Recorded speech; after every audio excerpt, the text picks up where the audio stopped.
कहते हैं इंसान कोई भी फैसला लेने से पहले यह अच्छी तरह जानता है कि उसके अंजाम क्या होंगे। कुछ फैसले ऐसे होते हैं जिनके बारे में हमें पता होता है कि ये गलत है, फिर भी इंसान उसी गलती को करने से नहीं चूकता। लेकिन जब यह गलत फैसले का परिणाम सामने आता है तो वह ना सिर्फ एक हंसती खेलती जिंदगी को मौत की नींद सुला देता है, बल्कि कई मासूमों का भविष्य भी हमेशा के लिए बर्बाद कर देता है। आज की जो सच्ची घटना मैं आपको सुनाने जा रहा हूँ, वह एक ऐसे रिश्ते को कलंकित करती है जिसे समाज में पिता और बेटी के समान माना जाता है। इस कहानी को सुनने के बाद आप सोचने पर मजबूर हो जाएंगे कि इंसान अपनी हवस और लालच में किस हद तक गिर सकता है। आज का यह किस्सा किसी का दिल दुखाने के लिए नहीं, बल्कि आपको समाज की एक ऐसी खौफनाक हकीकत से रूबरू कराने के लिए है, जिसे सुनकर आपकी रूह कांप जाएगी। आप भी सोचने पर मजबूर हो जाएंगे कि आखिर कोई ऐसा कैसे कर सकता है। यह पूरा मामला बिहार के अररिया जिले के नरपतगंज थाना क्षेत्र के अंतर्गत आने वाले फतेहपुर गांव का है। तारीख थी 23 अप्रैल 2022। सुबह के करीब 7 बज रहे थे। इस घर में कुल 5 सदस्य रहते थे, जिसमें सास का नाम रुक्मणी देवी, ससुर जगदीश, उनकी बहू दामिनी देवी और दामिनी के दो छोटे मासूम बच्चे, जिसमें एक की उम्र 1 साल और दूसरे की 2 साल थी। घर के जो दो जवान बेटे थे, वो पैसे कमाने के लिए पंजाब में रहकर नौकरी करते थे। रोज की तरह उस सुबह भी बहू दामिनी देवी उठती है, रसोई में जाती है और चाय बनाती है। पहली चाय वो अपने ससुर जगदीश को देती है और फिर दूसरी चाय लेकर अपने सास रुक्मणी देवी के कमरे की तरफ जाती है।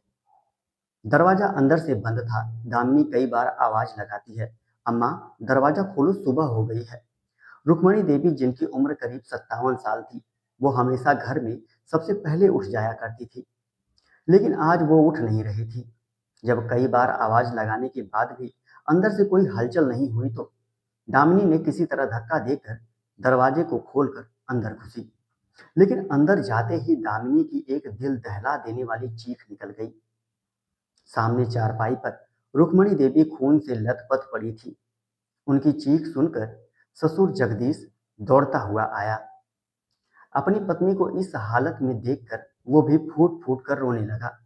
दोनों की रोने की आवाजें सुनकर पल भर में पूरा गांव उस घर के बाहर इकट्ठा हो गया। हर किसी की जुबान पर बस एक ही सवाल था कि आखिर 57 साल की एक सीधी साधी महिला को कौन और क्यों मारेगा। उनकी तो किसी से कोई दुश्मनी भी नहीं थी।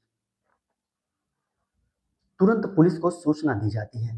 मौके पर एसएचओ शैलेश कुमार पांडे और फारबिसगंज के एसडीपीओ राम कुमार सिंह पूरी टीम के साथ पहुंच जाते हैं।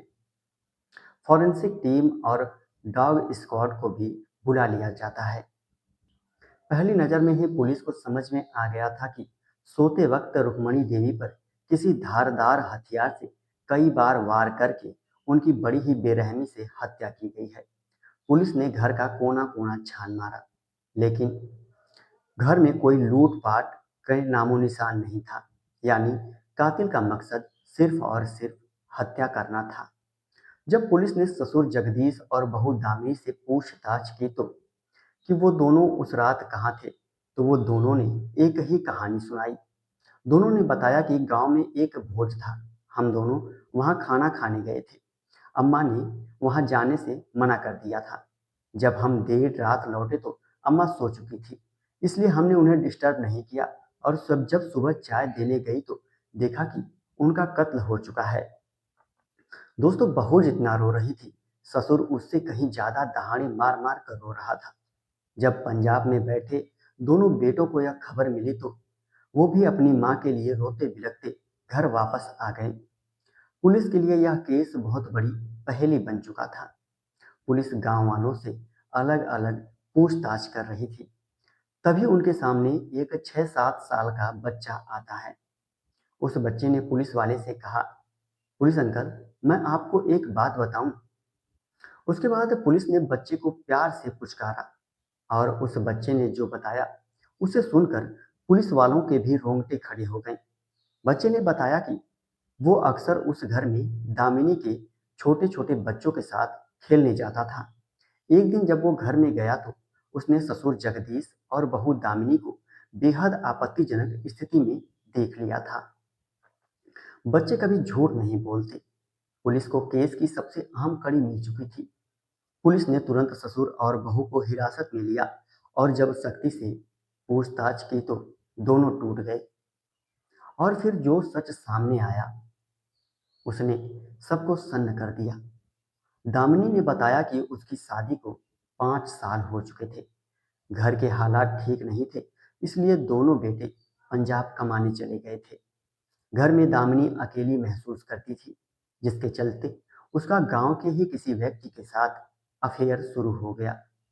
एक दिन ससुर जगदीश ने अपनी बहू को उस गैर मर्द के साथ रंगे हाथों पकड़ लिया। एक पिता होने के नाते जगदीश को चाहिए था कि उस आदमी के खिलाफ कार्रवाई करता या बहू को उसके पति के पास पंजाब भेज देता। लेकिन नहीं, इस ससुर ने ऐसा नहीं किया। उसने अपनी ही बहू की इस गलती का घिनौना फायदा उठाया और उसके साथ खुद अवैध संबंध बना लिए। यह सिलसिला कई दिनों तक चलता रहा,